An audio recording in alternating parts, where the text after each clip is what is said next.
Hey there, and welcome to Overtime. My name is Jeremy, and I am your host. And Overtime is where we take Sunday's message further in hopes that it helps you in your life and your faith, and just helps you take next steps in what it looks like for you to follow Jesus, to get better at life, because we believe that following Jesus makes life better, and it makes you better at life. And so we are wrapping up a series we've been in the past 5 weeks called Time Well Spent, talking about our most valuable commodity, our time. And so we're going to be joined with Jordan Geist, our associate pastor, Buck, our lead pastor, and Christy Gordon, a part of our digital team and helps make this podcast possible. And so here we are. We're going to jump into the conversation. Thanks for tuning in. Excessive heat warning for Williamson County. In case you guys Oh, big shocker. Oh, really? Yeah. I know. Yeah. It is about. It's about 8 days, 80 days. Okay, I want to start off the podcast asking this then. How are you guys doing? How do you guys process the heat in Texas like it's been the past few weeks? I know it's like the topic everybody's talking about. Stay inside. How do you process this, Buck? I process it on a rad boat in Lake Georgetown. You need to like reference the message where you talk about the boat and how you got the boat and all those things. The boat that barely runs or barely floats. That I took a guy out on it, a couple of our friends, and they're like boat people, and they're like, "Buck, you should not have to pump that much water out of this boat because it's always pumping water." And I'm like, I don't know. I tore a fin off the bottom of it. I probably cracked the fiberglass, but it floats. It's good. Do you think it's user error at all, or is it like? No, there's definitely a hole somewhere in the boat. Okay. Did you put the hole there, or was it already there? I could have put it there. Okay. So you put a hole in it and the fin is broken. Well, it's when I took Timbo's angle grinder, and there's 3 fins down the middle, and they were bent, 2 of them. So I took a really powerful one, and I started like, boom, and the angle grinder like flew out of my hand. It was because it's going so fast. It's a powerful one. And then I read online as I was doing all that you probably shouldn't do that because I hit them with a hammer and all this stuff trying to bend them back, which you can't bend that kind of metal with a hammer unless it's like heated up. And then I read online that most likely I cracked something in the fiberglass. And so then when somebody told me like your boat's taking on more water than it should, I was like, I have a reason as to why. Awesome. Well, I will know when you invite my family out on the boat. Everybody's bringing life jackets just in case. Yes. Awesome. Christy, how are you processing the heat? Staying inside and or in my pool. That's nice. Yeah. That's it. How is your pool too warm though? It is. It's warmer than bathwater. Yeah. It's yeah. Wow. It's almost too warm. Yeah. Yep. Yep. It really is like for us. Like I don't handle it well. I don't think you like. I don't know. Yeah. Because I will run at like 7 a.m. on the dot. That's what I'm doing right now because apparently that's the coolest hour of the day. Like the heat from the night is like dissipated and not started to reheat or whatever. And it's still like in the 80s. Yeah, it's like running through soup. Yeah. And so I'm like, there's no good time. So I get in bad attitude. Hashtag running podcast. There it is. Way to go, Jordan. Yes. I was practicing self-control, but How about you? How do you handle the heat? I continually ask Ashley why we live here. And she says Northpoint in our community. Okay. So Sweet. I'm like, why do we choose this? Like, I cannot complain because we choose to live here. Yeah. And so, but I can't stand it. You Like, could I move just want to somewhere be else outside. and watch online. And you could do your job remotely. We like you guys more than online, and We we could love. just be virtual. Yeah, we love this place, but man, I tell her like, I don't know how we do this. Normally, we're trying to like get out of town a little bit in the summer, and just since we just had Shep, we're not, and so we're just hunkering down, crossing our fingers, Dealing with it. Yeah, and of course Grayson's like banging the glass wall, outside, and he just wants to be out there. So Yeah. Anyways, we are in, I don't even know what episode number this is of the podcast. 131? 131 Is that right? of the podcast, Yes. which is pretty amazing. And we're coming off of a series we've been in called Time Well Spent. And we've been talking all about time since Summerfest Sunday, July 17th, July 16th. I should know, it's when my son was born.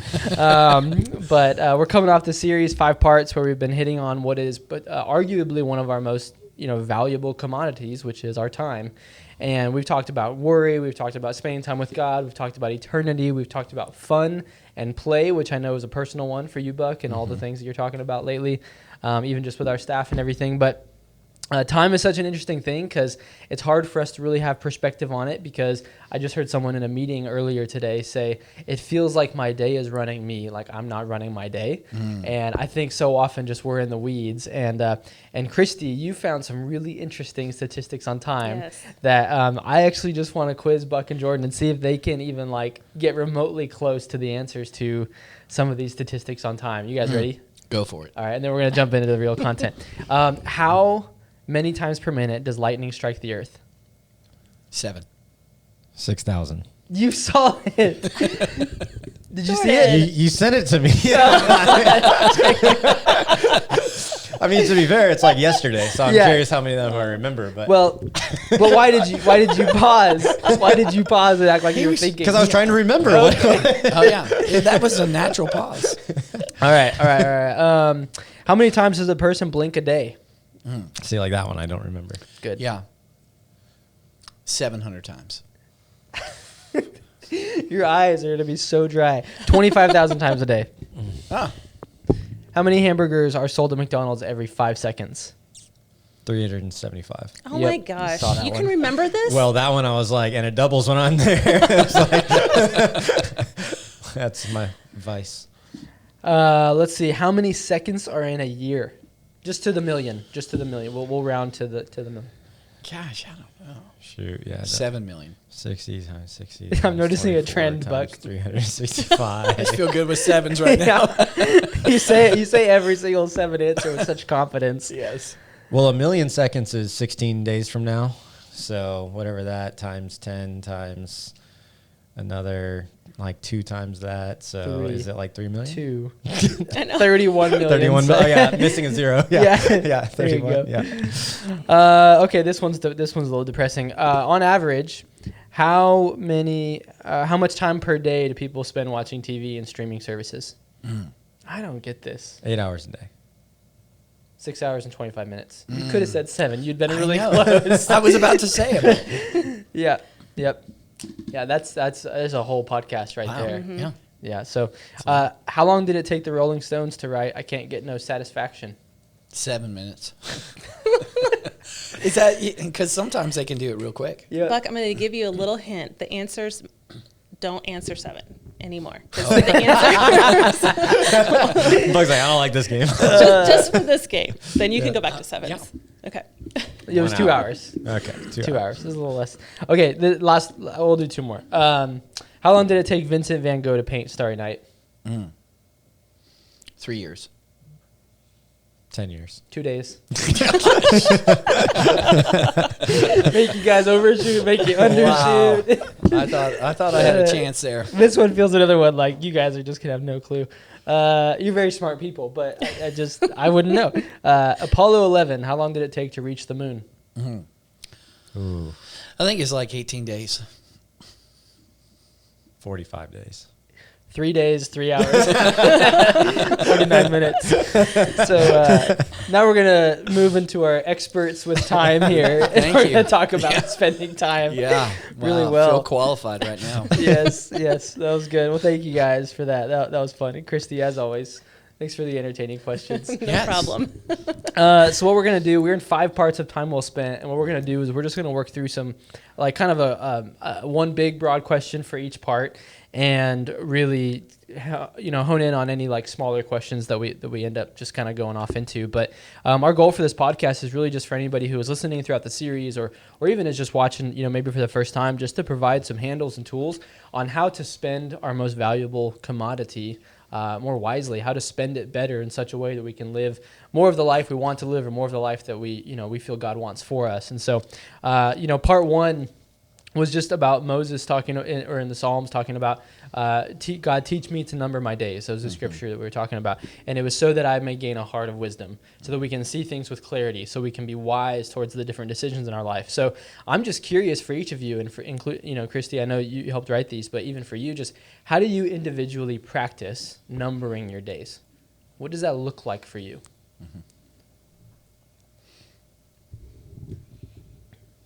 Just jump in whenever. I got an app. Yeah. What was it? Was that the app? Sense app? Yeah. I used to look at it like it was part of my like daily rhythm, and then I didn't stick with it. Yeah. But yeah, I have 17,638 days until I die. Cool. If I live to be the average American age, I'm going to die on December 1st of 2071, if you were wondering. Yeah. 12,000 you. days until my Right. 65th birthday. And then I had created this in my 20s, so I have 76 days since I turned 30. So that's all in there. Yep. Now I should add the birth of my child. Oh, that's a good one. Yeah. Days until. Oh, that is. So, That's a significant one. It's got all those timers on there, huh? yeah. Yeah. Yeah. I like it. I think for me, and I'm the pastor, so of course I'm going to say this, but it really is just my daily time with God. Yep. It is. It's when I open the scriptures, I do it daily. When I talk to God, do it daily. It's one of the things like, it's a constant reminder. It's in all throughout the scriptures, I'm reminded of that. And I'm, when I read a scripture that talks about eternity, or I read a scripture that talks about, numbering your days, or I read a scripture that talks about your time is limited, or any kind of thing like that. Like Jesus, like I talked about this in part 5, like he's constantly talking about reward and about the kingdom to come. Like he just can't stop talking about heaven. So it's like, if you open the Bible and you read the words of Jesus, you're just going to consistently bump into the fact that your time is limited, because he kept telling us our time is limited. Yeah. And so it, I think that's probably the most intentional way I do. And then I think it's like, reading books or listening to, communicators or things of that nature. It just is one of those things I bump into from time to time to go like, oh gosh, like my time is really limited. And then I also think just getting old is one of the things, like I shared in part 1. Like Jordan, because he just Right. turned 30. I know, now that he's 76 days into his old season of life. Yeah, 30. Wow. Yeah. So, I feel it. Like I shared part 1, I was like, I wake up in the middle of the night sometimes going, I'm going to die. It's happening. Maybe tonight. Maybe, and my chest will, I'll feel pressure in my chest. My heart will beat faster. My mind races. And I legitimately have that probably, I don't know, once a month. Like I'll just, I feel like I'm going to die. And I think it's just my age. I'm almost 50 years old. And so I'm getting older and older. And I think that in itself is a reminder to go, my time is ticking away. Yeah. Yeah. I think that's totally it, though. Like I feel age is I think so much more about it now, and I feel like every year I think about it more, and it feels really relevant now, like numbering my days, because I just sent my oldest child to college. We just moved her in and drove away yesterday. Oh, so man. it's like I hit that moment where I'm like, did I do everything I need to do as a mom for her? Like, is she prepared to go? Like, oh my gosh, did I spend my time wisely with her? So Yeah. it's real relevant. And then this morning, my son drove himself to school, and we didn't have both the kids home for the first day of school pictures. So all of this to me, like, okay, and I'm almost 50 as well. So it's like half of my life, more than half of my life, I've already spent it. So it makes me more intentional with my time, but there'll be times in between, like sending a kid to school or a loved one passing away, that'll slip off my radar a little, and so it feels like life reminds you, you have limited time. Yep. Yeah, that's a very tangible one to remind you that, number your days and all that. I think, for me, just being in my 20s and Thanks for that reminder there, Jeremy. sorry, I have to keep doing it. Josh is in his 20s, so Jordan, you're not. I got how many more months? I got like 10 more months of that, I think. So I'll just keep doing that. But I just think when you think about like time as a commodity, then you think about the way we talk about money or spending time. You think about it in a lot of ways, like with our money, we talk about being managers of God's money. And in a way, we're managers of the time he's given us too. Like we want to steward the life he's given us well. And for me, numbering my days, like it's one of the best frameworks I've heard. It's the Michael Hyatt life accounts thing that I've talked about before. And it's just recognizing you can only have a certain number of accounts, and accounts in the sense of like spending and checking and investing and all this stuff. And he says you can only have 7 to 9 accounts in your life. And, so the accounts for me would be like God, myself, because the best version of me to all the other accounts is really helpful. Ashley, my marriage, then it's my kids, then it's community, then it's neighbors, then it's work, then it's like play and fun, and then it's like financial life. And it's like, there it is. That's all the 24 hours I have in a day. And so for me, when I read that like far before it became super relevant. Having kids brings that like perspective and stuff. But that's been a really helpful practice. Like numbering my days is just intentionally looking at that. Like I know everybody has their own like maybe eulogy or thing like that you look at every now and then. But having something to look at that just reminds you of the times that are ticking away like on a regular basis. What happens if we don't do this? What do you guys think happens if like we kind of just reactively spend our time, our life? Because it can feel like, oh, we're getting too rigid sometimes maybe if we're thinking too much about this. Yeah, I just think that, like you just said, when with your answer, I would go, you probably live more intentionally and more purposefully. It's not like you live, and by logic, that would be better. And I think if you don't number your days, or it's just not there's not some annual, there's not some quarterly, there's not some reminder of that, I think it's a slippery slope. It's easy to get on the path of just going, I've got unlimited time, which means I can do whatever I want to with my time. So you're just not as intentional. It's not like you do. I'm not saying that's bad and you're doing bad things. I'm just saying it's just you can wake up one day and go like, dang. It's just what you were sharing, Christy. It's like I'm driving them to college, and it would be like there's regret sometimes in that to go, if I would have been a little bit more intentional. Like we just dropped Luke off at Tech, and it's like that he was here for the summer, and I had that thought, man, if I was a little bit more intentional this summer, we could have had 1 or 2 more breakfasts together. Yeah. If I would have just numbered my days. So numbering your days, I just think is one of those practices that just keeps you more intentional. Yeah, makes sense. Makes sense. Yeah, I mean, drift was the word that came to mind. I mean, you drift, so if you're not intentional, I think things get out of order. You prioritize the wrong things because you have the same amount of time regardless, right? Whether or not you're aware of it. So it's like you end up how you spend your most valuable resource. It's the same thing with budgeting, right? It's like the same. I don't realize how much money I spend on X, Y, and Z, or how much on food, or how much. It's like I didn't even realize how much time. And it's the thing, like you can't go get it back, go get more of it, so yeah. And I've talked to I first heard a message by Andy Stanley. He's got a book about it called I think it's Family Matters is the way he titles it. It's like when work and family collide, or what do you do? And ultimately, if you don't number your days, he says you end up cheating the wrong person, you end up cheating the wrong thing. Because you don't have enough time to do everything, all the things of life demands of you. Yeah. And you are going to have to cheat someone. You're just going to have to choose who you're going to cheat.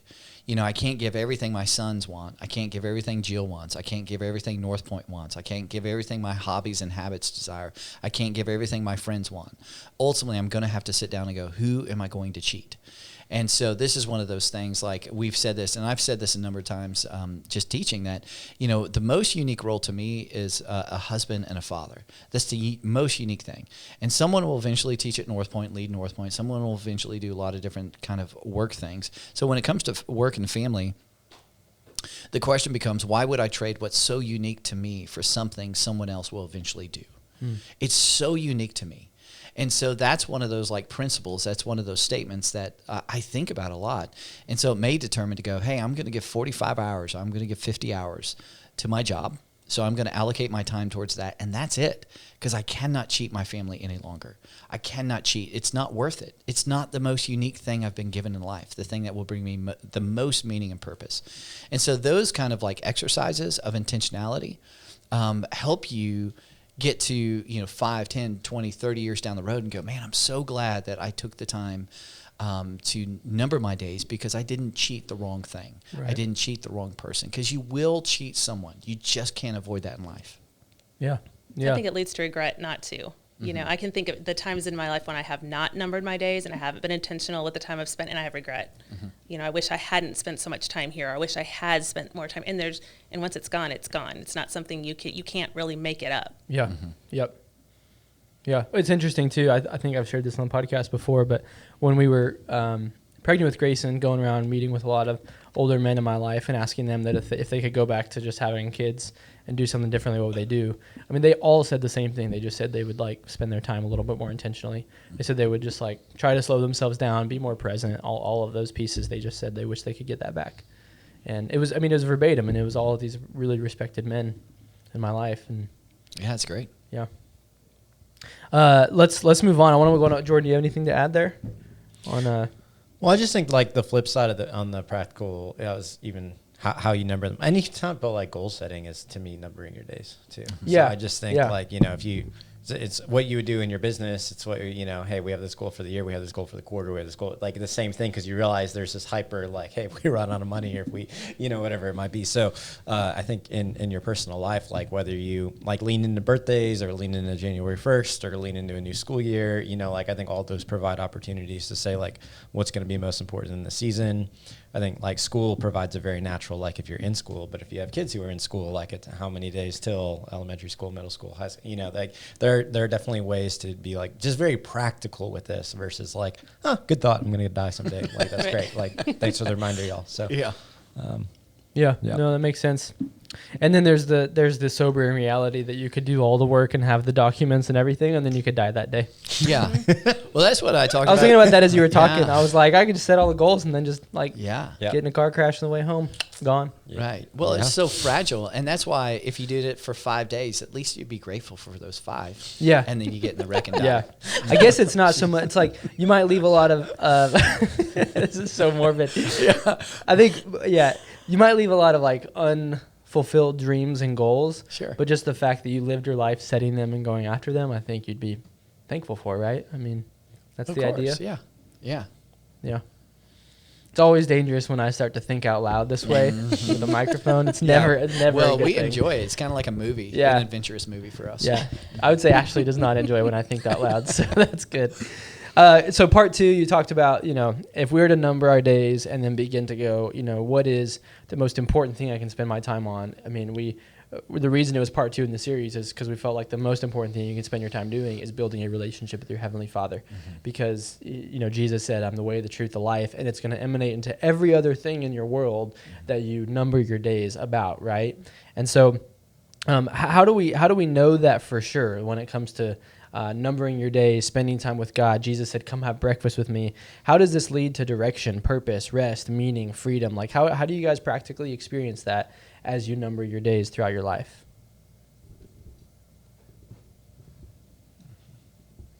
I'd be curious what you guys say because I said my answer at the end of the message. So if you were there for part 2, I mean, it's very tangible for me. But I think you don't know until you know. Like I think until you spend time with God and you see how your life has unfolded as a result of that, that's how you know. But you have to be willing to take that. It's your posture, right? You have to be willing to take that first step and say, hand it over to God and really all parts of your life, not just when you're in trouble, but I think that's the way I learned it. I feel like it's through a hardship. And I'm like, when you're at the end of your rope and you're saying, I really need you. And now on this side of it, like, it makes sense. I see the direction and the purpose and I see his hand in that. I didn't at the moment. And I think that's where it kind of throws people off. And you can say, well, how do you know? Like, God doesn't really, it's not like as soon as you pray, you get this immediate blessing. But I think when you've tried it and you've understood it and experienced it, then I think that's how you know. Yeah. Yeah, I do think there's an experiential side. That's in Philippians 4, Paul tells us that whole concept of it's a peace and a direction and everything else that transcends our understanding. So in other words, like I'm not going to really be able to satisfy your logic or satisfy all aspects of your questions. But what I can tell you is it actually changed something. And it did give me direction. It did give me peace. It did give me, like, my anxiety and worry legitimately went away. Like, it's gone. And it does transcend logic. It does transcend some of the understanding. It does transcend some of the people on the other side to go like, how can you say that? I'm like, I don't know. It's just, you got to experience that. And so, I don't know. I'm sure there's a great, it's like go to the Grand Canyon. And it's like, oh my gosh, I just felt so like there's transcendence here. And I was like, well, how do you explain it? I don't know. It's like the birth of your child. It's like, I've never experienced more meaning in my life. What's more meaningful than that? And it's like, well, explain. You're not thinking about your to-do list and all the things. Right. It's like, it's more of an experiential truth. And that's part of, the test of truth. Is it experientially true? And so I do think it's that consistent time with God, that you're on the other side of a creator and that you really sense his direction. You read about, his wisdom, his insight, his, how he delights in you, how he loves you, how he knows every hair on your head. He numbers them. He takes his time numbering them because of how much worth and value. And you read things like this, and you begin to give a little contemplation. Reading the scriptures is not to get through them. It's to allow the scriptures to get through you and to get into your soul. And all of a sudden you begin to think about a father like that, and that is who he is. And it's an experience. Like, your worry dissipates, your stress dissipates, your lack of clarity. Like, I can't tell you how many times I've read, husbands, love your wives as Christ loved the church. And I'm like, oh. It's like because I have so much angst with Jill, and I don't know what to do, and our relationship's all stuck, and I'm in a tizzy, A tizzy. Yeah, a tizzy. Well, I couldn't let that go. No, Tizzy. that's a pickle. I'm just A tizzy pickle. And all of a sudden, it's so clear. And like, I didn't hear the audible voice of God, but he's like, go apologize. Go put your hand on her back. Your way forward to get unstuck in this relationship is to humble yourself and own your piece of the pie. And it's like these subtle moments. I'm like, and then I do it, to your point, to experience it. It's like, I don't want to. And I had that little banter. And I go do it, and it's like unbelievable. Like, it's like God knew what was best. He is for me. And again, it just is like when I'm in all those moments, I just know where I need to go. When anxiety's high, I know where I need to go. When worry's high, I know where I need to go. When I don't have direction, like, man, I'm so stuck. Like for Sunday's message, all the time, I'm like, I know where I need to go. I got to go to God. Yeah. Yeah. One of the things I really like about the passage you used, because it's they're out in the boat, and then Jesus says, come have breakfast with me. Mm-hmm. When you keep reading it, his interaction with Peter is really fascinating, because Peter denied Jesus 3 times, as Jesus is getting, brought away to be crucified. And when Jesus goes to spend time with Peter, have breakfast with him, and Peter has breakfast with him, Jesus reminds him that he loves him 3 times, and asks Peter to tell him, that he loves him 3 times. And it's almost like he did it 3 times because he had to heal that thing that was broken when that happened. Because Peter probably had all this guilt, all this shame, and all that kind of stuff. And I would imagine Jesus is going, I've got big plans for you. I need to heal that in you so that you can do the things that I've called you to do. And I just think for me, when I spend time with God and I sit and think, and oftentimes I'm bringing things from the day before and things that I did and said, or things that were said and done, and just going, God, I don't know what to do with these things. And when I bring those before God, it's like he does a healing work, in that time, in that space. And for me, I just think that healing, without that, I'm like, how many unchecked motives or conversations or things would I have done without having stopped and been, God, would you help me work through these things? Would you heal these things in me that are broken? Mm-hmm. And I don't know, it's hard to know what the other direction would have been, or it is sometimes, but I just find that God does that a lot in my time with him. Well, so it goes down the experiential lane. I'm sure, like, if we wanted to deconstruct it, we could. But I do think, we hear it all the time. I hear it like Joe Rogan or a buddy of mine's ice bath. And they're like, man, I don't know. It doesn't make any sense. Jump in this cold water, it's 30 some odd degrees, stay in there for 2 or 3 minutes, and I feel rejuvenated.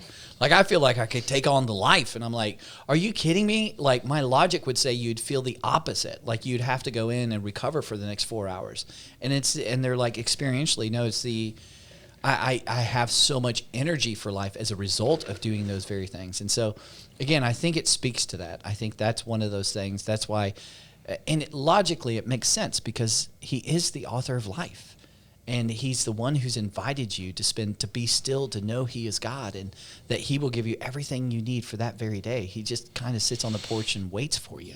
Yeah. And he doesn't make you come home. Like the prodigal son, he waited. So he's like, you have freedom to do what you want to do, but man, I'm waiting for you. Yeah. And when you experience that on the front porch moment with God, or, figuratively speaking, to go time with God, man, it's life-changing. And even just the fact of the way Jesus created that story of the prodigal son is because he could have created a prodigal king that would have, just canceled the debt and been like, you're forgiven. But he created a father, which means it's not just this transaction, it's this relationship that, he wants to build over and over and over again. And that father wants to lean into the wounds and all the things that we have, right? Mm-hmm. And I think that's a powerful component of it. Mm-hmm. Jordan, would you add anything or say anything just as it relates to time with God and how you experience that? Yeah, I was thinking specific to the question, and your experience piece. It feels like one of these, most statistics are made up anyway, so I would just throw out a statistic to say like, hey, 90% of people or more like who have done it have like experienced it. It's like the ones that have done it for like not one time, but over an extended period of time of like, yes, and this like even seems really consistent with people who aren't followers of Jesus. It's like I still like, sought him. I still read the Bible and like gained something from it, which is really interesting.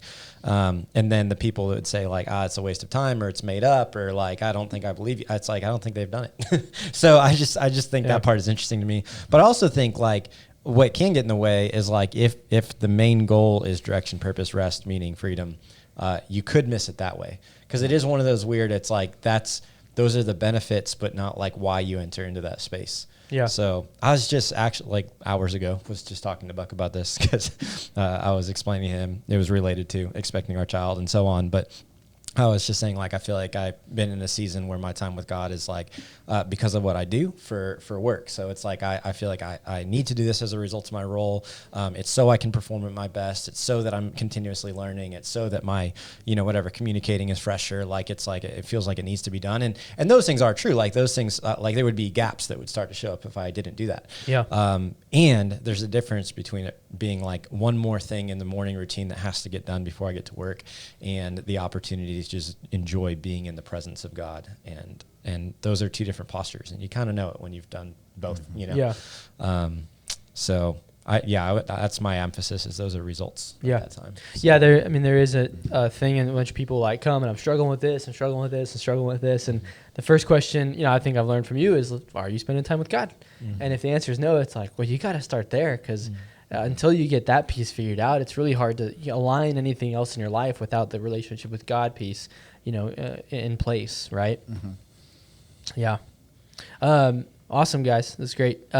We kind of already answered number 3 a little bit as we were going through worry and all that kind of stuff, and I want to move us along to number 4 just for time's sake. But we, in part 4, talked about God as a happy God, and Buck, you connected this web of ideas and thoughts theologically and philosophically about God and happiness. I thought so. I just read the Bible. I thought it was like, wow, that dot and that thing, and that, so I thought it was good.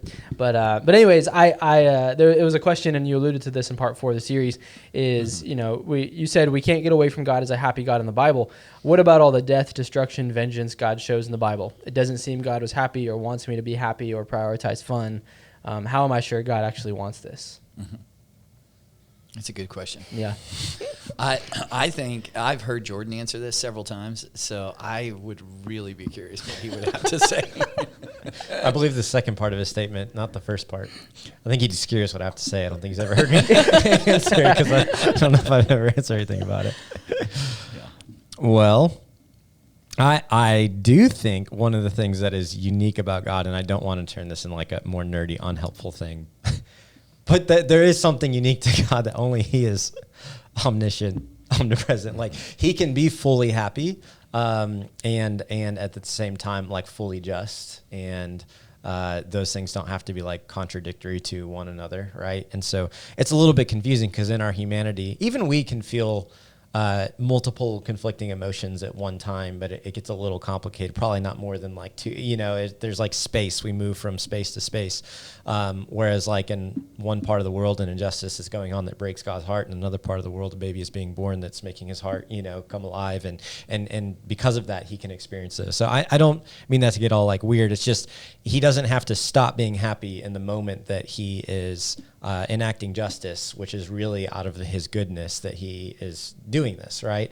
And in actuality, I think it adds depth to that character the Buck was describing, because it's not a naive happiness, it's not a blissful ignorant happiness. It's dealing with the evils of the world, in such a way that good can triumph and exist, and so on. And so that's kind of like how I see those. There's not an Old Testament God, a New Testament God. There's not two gods. There's not like a bipolar God. There's a God who in his complexity is the fullness of each of these things, is like perfect in each of these things. And so I don't know if that is helpful at all, but that's part of the way that like I think about it when the question, what about the death, destruction, vengeance, and so on, is part of the way I think about it. And I also think, I think it's really important to define happiness. I think sometimes we think it's like this, a cartoon character, or something like that. It's like jumping around, hey, happy-go-lucky, and you're like, no, happiness by definition is that sustained contentment, sustained meaning, sustained purpose, and sustained joy. It's always there, never changes. So if you begin to understand happiness at its like core components, that's who God is. That God is always by his nature that. And God is always by his nature love, and God is always by his nature just. And the interdependence upon those and how those ebb and flow, we see that all throughout the Old Testament and New Testament. I'm always confused, and I get the spirit and the sentiment of the question, but the God of the Old Testament is the exact same God of the New Testament. You see God's love, in 1 John is very clear, like God is love. That is who he is. But you also see in the New Testament, you see very clearly like God's justice and his love in perfect harmony on the cross of Jesus Christ. That it's not at the expense of, it's not like, he's becoming less just or less loving or less happy happy by the definition I just gave. It's all the culmination is right there. And so you see that in the Old Testament. Now in the Old Testament, what's really hard, we see a lot of God's justice, but again, there's a bigger narrative. It's understanding the covenants. It's the Old Covenant versus the New Covenant. It's understanding the role of the Messiah when Jesus came into the world, and it's understanding the Old Covenant. The Old Testament was very conditional.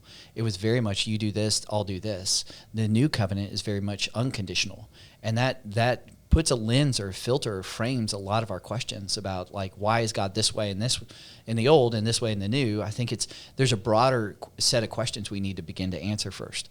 And then, but you see a loving and graceful God in the Old Testament. You see a very just and good God. Anything outside the love of God, his justice has to satisfy at some point because he's perfectly just. So it's, you see the ebb and flow of that. And then the Old Testament, the harder part about when you think about all the things that take place and the justice of God being carried out, if God by definition is perfect, if God by definition is perfectly just, then it's, we can ask questions for sure, but who are we to say the way he carried out justice for the sins and the evil that was done that's perfect justice. And we can, again, ask a lot of questions. I think all those are fair. And I think we need to. But it's not coming at the expense of his love. It's not coming at the expense of his happiness. He's always content. He's always joyful. That is part of who he is. And it's through that he actually is just, because he sees the injustices. He sees the brokenness. He sees the abuse. And we want a God who is just. We desire that. His vengeance is perfect vengeance, as Paul tells us in Romans 12. So there again, we see his justice in the new covenant. And so that's important, I think, to keep in mind. And then God is crazy patience. So he sees all these injustices, but we think in terms, we read the scriptures and we well, look at God. He's just, boom, there's his justice in the Old Testament. But that was hundreds and hundreds of years of God being patient, God sending prophet after prophet, God inviting them to come back home. And they leveraged their free will, which they do have the free will because God is a God of love. And by definition, therefore, we must have a component of our will that's free. They exercise that freedom of their will to do what they want to do. God is remarkably patient. But eventually, because he is perfectly just, and that's his nature as well, his justice is carried out. So we see the justice in the Old Testament. We see the justice in the New Testament. And even in the New Testament, Peter tells us that God's willing that none perish. And he's really clear. And that's an interesting verse because it's almost like God desires, God longs for that none perish.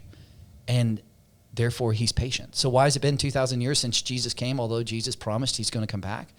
Because of God's patience. And he's willing that none will perish. He demonstrates that through sending his son to go, man, I love you so much, I'm going to send my son, because he is perfectly happy. That's his nature. That's who he is. He's content. He has that joy. He wants to reconcile that relationship. But there's a component of freedom that we have as individuals, and then there's a perfect justice that God carries out. And it's never at the expense of his love. It's actually through it. That's the most loving thing a God could do, is carry out his justice. Yeah. I think I talked about this experience maybe from stage one time or something, but the assignment that I had, that was a unique assignment to like have to read Genesis in one sitting. And I'm grateful it was during COVID. The world was shut down. I was locked in a room. I actually had COVID at the time. So it was like, I'm in a room by myself. But it was such a memorable experience because that was actually my takeaway. Like that was what I was surprised by was reading it all in one sitting. It was like just how active God was in seeking relationship with us. It was like, Adam and Eve, I want relationship with you. Noah, I want relationship with you. Abraham, I want relationship with you. And we keep messing up our side of the agreement. And so finally, like, you know, the culmination, that's what you're talking about, the covenants. Like he steps in to fulfill the agreement in the form of Jesus, you know, by sending his son. Cause like you guys never fulfill your side. So I'm going to fulfill it for you because I so badly want. And that was my takeaway. It was like, from the beginning, so active, just pursuing us the whole time. It was really a unique way to experience it. But yeah. I think without diving into the scriptures and reading them kind of side by side, people's stereotype of the New Testament can be like rainbows and butterflies. But you think about the story of Jesus, I mean, it was so far from that, right? I mean, and that is the very perfect justice of God happening in that moment. And then you even think about all the people who wrote the New Testament, you know, Paul and Peter, and the way they died and the brutal lives that they lived. I mean, it does seem like we tend to take a perspective that's not really honoring of what is actually taking place in some of these documents, right? And so I think I love everything you guys said. I think it was helpful even as I was just sitting here listening to it. So it was great. Yeah, and there is like, you know, the problem is there is rainbows and butterflies in the New Testament. Yeah. And there is rainbow. There's an aspect. It's not the totality of the New Testament. Yeah. So that we get in those mindsets to go, we want to make the broad stroke of all the Old Testament a God of wrath and judgment. And I'm like, there's such beauty. There's such grace. There's such patience. There's such love. There's such delight in the Old Testament. And equally so in the New Testament. It's just, it kind of goes back a little bit to what Jordan said. A lot of times it's like, you know, there's no way I get the experience. That's just, you know, spending time with God. And like one of the questions are, you know, when's the last time you spent time with God? And the same thing is like with the scriptures. It's like, you know, like reading the scriptures, sitting down and like going through the Old Testament chronologically versus the way it's written, or it's put together for us is not chronological, and being able to go like, look at that God. I mean, I was always told, my English professor said that that's just a God of wrath and vengeance and genocide. And I am seeing something radically different because you open the scriptures. And then I think you do see some of the justice aspects of God and you go, there's an aspect of that I understand more, that has more context because I open the scriptures. So again, I would just encourage, you know, ask questions, be honest, push back, but at the same time, make sure to read the scriptures. Yeah, for yourself. Yeah, without making these broad strokes about what they are. Sure. Yeah, makes sense.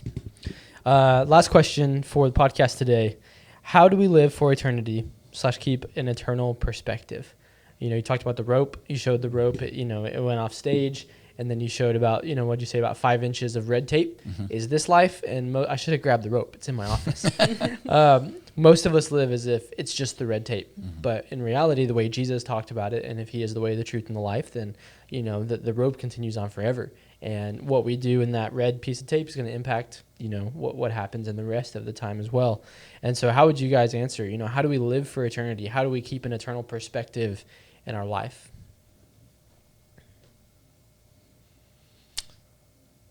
For the reading crew, I read Heaven once a year. You recommended it at the end of the message. There's a short pamphlet version. So like if people are not as big in reading, I think there's a really tiny one. But I think that was interesting. It was actually one of the first things that popped on my mind. And this is one of those moments where I'm like, I wish I didn't work at a church and answering this question, but it was just like an authentic first thought was giving. Like there's a real, like every time we give, like I feel like that's what my mind goes to is I'm like, there's a part of me that honestly doesn't want to. And then the part of me that pulls me to is like, is this eternal? Like there is this greater, you know, I'm trusting God is going to use this. And it's like an immediate kind of reset on a, you know, monthly basis that causes that. And that just felt real for me. That popped into my head. Yeah. Maybe an initial question too before we come back to this one. Why do you think it's so hard for us to have an eternal perspective? Because of this. And this is like everything, like I see you, I touch this mic, you know, it's so tangible, it's so here, it's so now, it's a big element of trust to go, really there's reward in heaven?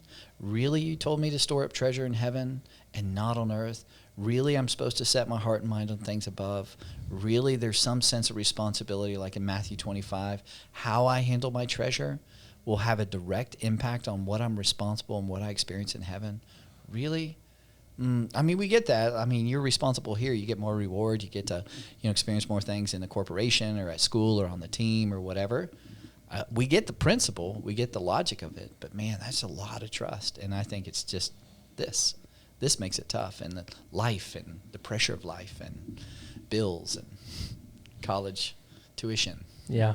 I think it's definitely the tangible things for sure. It's life is in your face. Like, you can't avoid these things, but I think we can easily lose sight of eternity. I think we can easily lose sight of that because of all the noise we have in our lives, but because of whether it's a job or our family, whatever, that their end goal might not be the same as ours, depending on your situation. So it's easy to go by more money, bigger house, better job, better car, send my kids to this school, buy these clothes.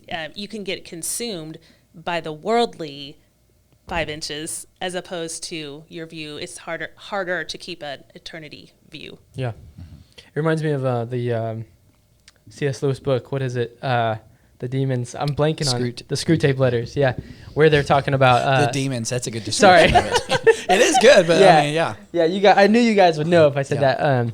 But just as the uncle demon is writing to his nephew demon, and he says one of the most important things you can do is just don't let him think about heaven. Like, just keep him focused on this life. Just don't let him think about anything after this, because if they start thinking about that, then they're going to start asking bigger questions, and we don't want them to. And so that was one of my takeaways from reading that too. Was, man, there's how hard it is for us to continually train ourselves to be thinking about the other infinite and the rope. It'd just be like, if you're listening or watching, my question is, who in your life challenges you to think eternally?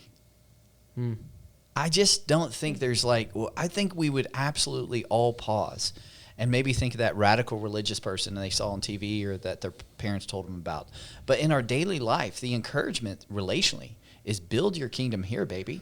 Where's your next vacation? Hey, are you getting a boat? Or you getting a pool? Or are you getting what are you going to do next? And hey, my house, let me go show you my house and talk about, and let me show you my, what I just bought. And hey, come take a ride in my new car. Now, again, it's critical that, we're a church. I get it. I get the stigma and the reputation, that people think that Jesus said all possessions, all having cool things is bad. I love the contrast in the scripture that, I read in Luke 12, but he said, no, if you're rich towards you, but not rich towards God, in other words, you've lost sight of eternity, that's the issue at hand. Yeah. So I just think it's am I running with relational circles where somebody is talking about maybe, gosh, my wife and I are praying about just being radically generous. We got a big bonus at work and everything's coming. I've thought about 52 things that I want to buy here, which is not wrong. But again, I'm really challenged. I'm bringing before my Heavenly Father, what would He have me do with that for eternal purposes? And that's just that's a relational rhythm that we just don't bump into. But it's beautiful. It's transcendent. There's a book called The Paradox of Generosity. It's written by researchers at Notre Dame. And what I love about the scriptures, science comes around to it. Research comes around to these, ancient truths. These archaic truths that said, man, it is far more rewarding to give than to receive. I want to say BS. But then, the research points to go, man, when you're radically generous with your time, with your possessions, and with your dollars, it actually is one of the greatest gifts you could give yourself in terms of meaning and purpose. And, we're seeing that more, the fruition of that more and more. But I just think relationships makes it really difficult because it's the majority of people in my life, if not all, would say they don't think that way. Yeah, that's a great point. I think some of the misconceptions too. You think living for eternity or treasures in heaven, that's boring. That means you're wanting me to live on earth and not spend any money and not have any fun. And I think you'll realize, it sounds unbelievable, but the freedom that comes when you change your perspective from worldly, the 5 inches, to the eternal perspective, there's a freedom in that. It's actually not I'm living this horrible, bogged down, boring life, but it's this, I can give money because it's not mine to begin with. God blessed me with this life and this potential and these earnings to do something with it. you know, Yep. to serve. And so I think it's a freeing as opposed to a stifling. Yep. Yep. Yeah, there's a meaning, a momentum to, like, if you've just had like a moderate like goal before, like I want to, you know, lose weight or eat healthy, or I want to save a certain amount, or, you know, learn something or whatever. Like, as you like set that and you make progress on that and you move towards that, there's like a momentum to your life that was not there when you were just, you know, eating whatever you wanted and not working out. And I, like, you know, and there's that same thing. Like, the more I align my life with what matters most, there's added benefit and meaning to that. Not the other way around, not just like this suffering. I moved into a cave and waited to die. Yeah. It's like, Yeah. Well, it makes me think of this is Andy. I don't know exactly his definition of greed. I think was the assumption that everything is for my consumption. Is that correct? And that, I mean, that is a stifling way to live. Is like everything that I can get my hands on, I'm going to consume. And yeah, when you think about what the outcome of that is, I mean, it's not what we ultimately want when we think about numbering our days, right? Yeah. But the outcome of living generously and keeping the eternal perspective in mind, it kind of comes back to numbering our days. Like it brings a freedom, a peace, a life. But yeah, Well, it is, and it's consumption begets consumption. Like the more I have to keep up with, which means I got to get more so I can have more, because Yeah. I've tasted the feeling. I experienced the joy. I experienced like that moment that was so cool on the plane and first class, like I joked about on Sunday, and all those kind of things. I think the last thing I would just say is what Jordan alluded to earlier. I just to expand upon that. The book Heaven by Randy Alcorn is not an easy book to read, so I'll just preface that. It's far more academic. It feels like, goodness, this is so thick. I am disciplined to get through this book. For some, not for all, but I'm just maybe speaking from personal experience. And but here's what I would say. Jordan's like in the bath, relaxing with a glass of wine. He's lighting candles, Yeah. the whole thing. Yeah. But the beauty of that is, if you lack perspective on eternity, then what's the point? It is boring. It is harps and halos. It is like church music. Like for some people, maybe they would love to do that. For me, that's not my thing. For all of eternity, I don't want to save for that. I don't want to send treasure ahead. That there's no adventure in that. The adventure is in this life, so I better live it up, because when I get to heaven, that's boring. And I think what the service the book does for you, the benefit, is it gives you clarity on that destination. And all of a sudden, there's an excitement. If, like, you're planning a trip, Jill and I really want to go to Hawaii for our 25th, and, you know, our hearts and prayers go out for, you know, people in Maui, because, you know, what's going on, that's serious stuff. And the more news clippings I read, the more I'm like, oh, God. And I have to pause and pray for them. But, you know, back to the point was, the more we get clarity on like where we want to go, and we see the beaches, and we see the possibilities, and we see the hotel, and we see, you know, the restaurants, and we see the food, and we see maybe we could take surf lessons, and there's such an excitement to save for that. There's such a motivation to prepare for that moment. And that's the whole moral of the story in Luke 12. The guy was shocked. He had everything the world had to offer, but he was shocked when his time was up. And so, like, that's the moment to go, man, get clarity on your destination. Read the book. It's like, why would a loving God who would give his only begotten son ever prepare something in the life to come that is not the most adventurous thing you'll ever experience? It's the most loving thing. So the more clarity you have on eternity, I really think it motivates those moments to write that check, or to spend the time the way you spend your time, or to think about eternity. Yeah. Yeah. And probably even just going back to time with God. Like, if there's a thing in you, a flinch or pushback, emotional response to even a conversation like this, because the outcomes of a conversation like this will cause you to have to change the way you live your life, and maybe sell some things, maybe move, maybe you know, do some drastic things, and that's hard. And so I even like going back to spending time with God, like, you know, invite God into that. You know, I don't think you need to go like, I just feel guilty, I feel shame, maybe I should feel that way. It's like, you know, what do you really believe about eternity? And you know, that's going to impact this conversation, and go back to, you know, even just Jesus' death on the cross and evidence for, and how does that lead you to the conclusion to go, okay, if this is true, what's the pushback in me? You know, why am I pushing back against that? And where does that come from? God, would you meet me in that and help me with that? You know, and I think that's maybe even a good next step for some of us too. So yeah, well, it was a great conversation, y'all. Any other thoughts on time, on eternity? As we are wrapping up this we've said everything about all of these topics. Just kidding, we've barely scratched the surface. Any closing thoughts there? Okay. No, it's just, with the whole series, your time is limited. So be wise what you do with your time. I mean, it's just so limited. It's such a precious gift. I love the Steve Jobs quote. It's the most precious thing you and I have been given in our life is this time. So let's leverage it for something, transcendent, something meaningful. Yep. Awesome. Well, we hope and pray that people who are watching, listening can take what was talked about here and throughout this series and hopefully divulge it into something that is practical and really helps us spend our time more wisely so we can experience the things that we desire, that God desires for us. And so thank you guys for listening, for watching. We're really grateful, and we are excited for where we're going next. We're starting a new series this coming Sunday that I will not say much about other than the fact that it is called Known for It, and I think it's going to be helpful, a good reminder for a lot of us, and potentially a good encouragement for a lot of us to take a next step in the direction of what it means to follow Jesus. And so thank you guys for watching and listening. We'll see you next time. Awesome. Thank you, man.